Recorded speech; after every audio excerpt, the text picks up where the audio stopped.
Welcome to our channel. आज का जो टॉपिक है वो है सिफिलिस।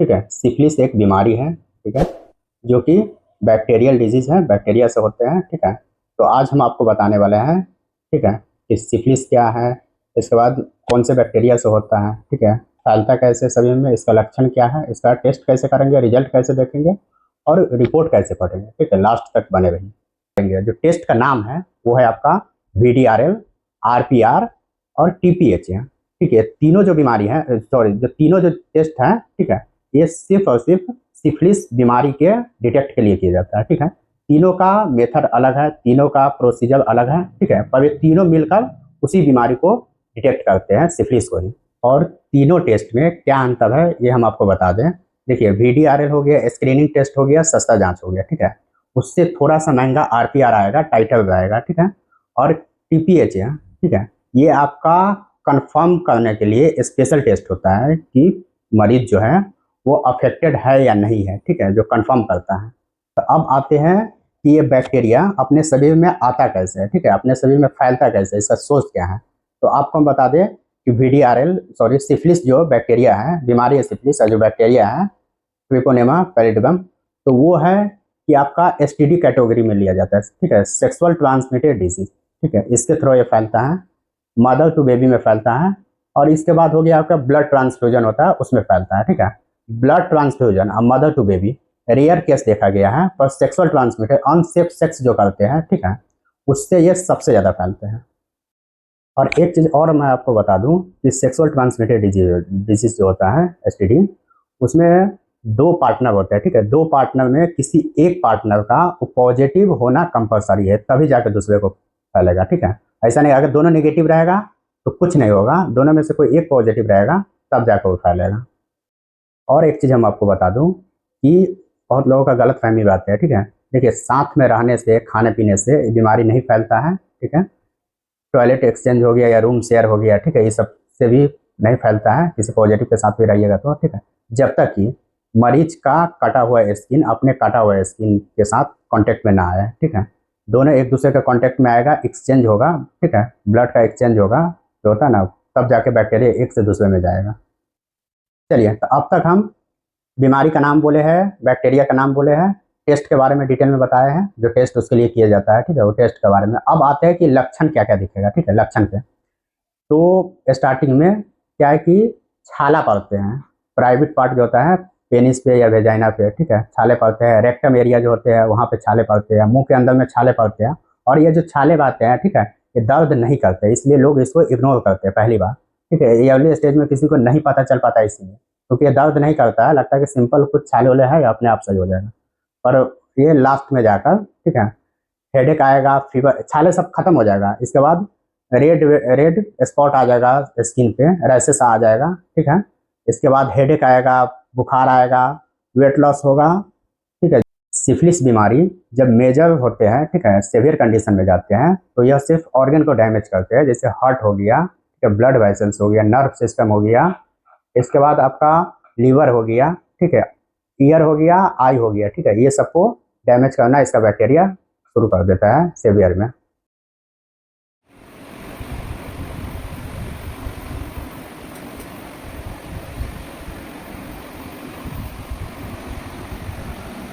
चलिए, तो सिफिलिस बीमारी के लिए जो टेस्ट हम करने वाले हैं, ठीक है, उसका VDRL स्क्रीनिंग टेस्ट करने वाले हैं।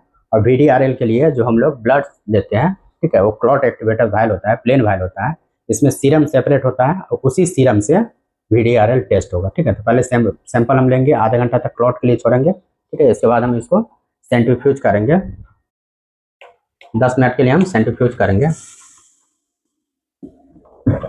चलिए, तो स्क्रीनिंग टेस्ट जो VDRL करने वाले हैं, ठीक है, सिफिलिस का रैपिड का टेस्ट, ये एस्पेन कंपनी का किट है। ठीक है, किट को ओपन करेंगे, इसके बाद इसमें आपका लिटरेचर रहेगा, ठीक है, टेस्ट प्रोसीजर वगैरह सब कुछ इसमें दिया रहेगा।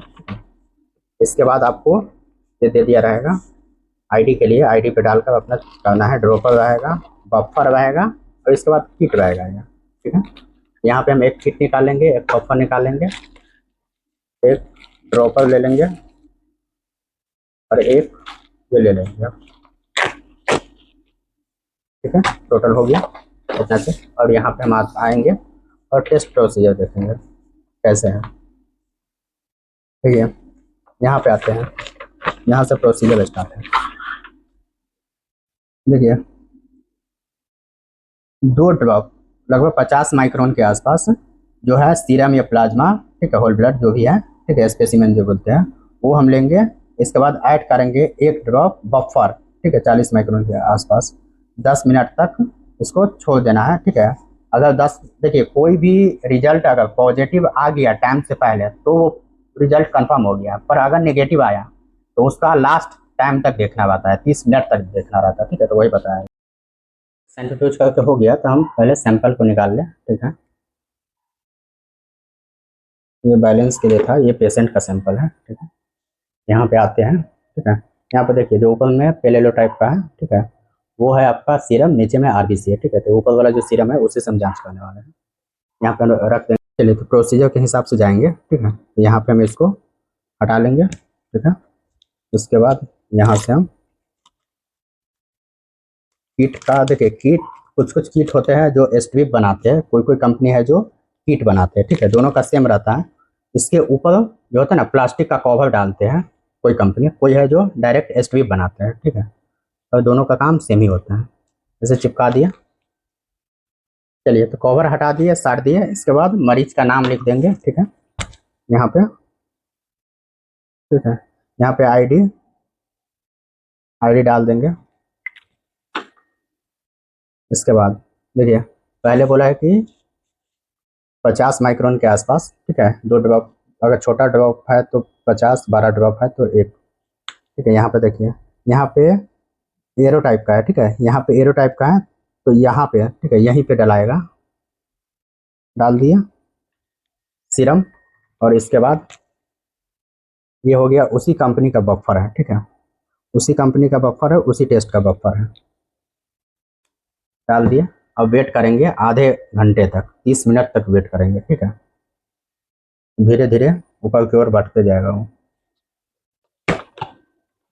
आधे घंटे बाद रिजल्ट देखेंगे, फिर रिपोर्टिंग डॉक्टर करेंगे, रिपोर्ट के बारे में बताएंगे। चलिए तो आधा घंटा कंप्लीट हो गया, तो अभी हम देख पा रहे हैं। ठीक है, यहाँ पे देखिए एक सिंगल कंट्रोल का लाइनिंग है। ठीक है, इसका मतलब है कि नेगेटिव है। ठीक है, पेशेंट नेगेटिव में है। ठीक है, किट सही है। ठीक है, कंट्रोल का मतलब है कि किट सही भी है और पेशेंट कंट्रोल में है, नेगेटिव है। ठीक है, डबल लाइनिंग आएगा, मतलब है कि एक कंट्रोल पे रहेगा, दूसरा टेस्ट पे रहेगा। ठीक है, यहाँ पे जैसे यहाँ पे आ जाइए, यहाँ पे देखिए जिस तरह से 2 है, C4 कंट्रोल हो गया, T4 टेस्ट हो गया। अगर C पे भी लाइन है, T पे भी लाइन है, तो इसका मतलब है कि पॉजिटिव है। सिर्फ C पे लाइन रहेगा। ठीक है, इसका मतलब है कि किट भी सही है और टेस्ट जो है वो कंट्रोल में है। ठीक है, पेशेंट है वो कंट्रोल में है, नेगेटिव है। ठीक है, और हम आपको लिटरेचर में बता दूं कि C पे लाइन है, ठीक है, T पे, ठीक है, C4 कंट्रोल हुआ तो देखिए नेगेटिव है। ठीक है, C पे लाइन बहाना चाहिए, तभी किट भी सही है और नेगेटिव भी है पेशेंट। ठीक है, पॉजिटिव के लिए किट पे भी होना चाहिए, टेस्ट पे भी होना चाहिए, पॉजिटिव है। और इनवैलिड अगर किट रहेगा, दोनों में से किसी पे भी लाइन नहीं रहेगा, और सी पे लाइन ना होकर, ठीक है, टी पे लाइन रहेगा। ठीक है, तो वो हो गया आपका इनवैलिड किट। ठीक है, या तो किसी में लाइनिंग ही नहीं रहेगा, नहीं तो रहेगा भी तो सी पे ना रह के टी पे रहेगा। ठीक है, तो इनवैलिड किट होते हैं। चलिए तो रिपोर्ट हो चुका है। ठीक है, रिपोर्ट आ गया है। रिपोर्ट के बारे में बता दें, ऊपर में पेशेंट का डिटेल रहेगा, इसके बाद आपका टेस्ट का नाम रहेगा। ठीक है, रिजल्ट रहेगा, नॉर्मल वेन जो भी रहता है वो रहेगा। ठीक है, यहाँ पे देखिए VDRL जो हम किए हैं, स्क्रीनिंग टेस्ट किया है VDRL। ठीक है, तो VDRL जो टेस्ट का नाम है, इसका जो रिजल्ट आया था नॉन रिएक्टिव। नॉन रिएक्टिव का मतलब नेगेटिव होता है। ठीक है, नेगेटिव था। और एक चीज़ और हम आपको बता दें, जो हम जांच किए हैं, ठीक है, वो एंटीबॉडी IgG IgM था वो। ठीक है, कॉमन था, एक ही था। ठीक है, अभी प्रेजेंट का भी इन्फेक्शन हुआ था या प्रीवियस इन्फेक्शन हुआ था तो वो डिटेक्ट होता, क्योंकि जो बीमारी के साथ आता है वो एंटीजन आता है। जो हम उसके एंगेस्ट में जो हम टेस्ट किए थे वो एंटीबॉडी था। अगर रहता, कुछ रहता तो रिएक्शन होता, नहीं था, इसलिए रिएक्शन नहीं हुआ है।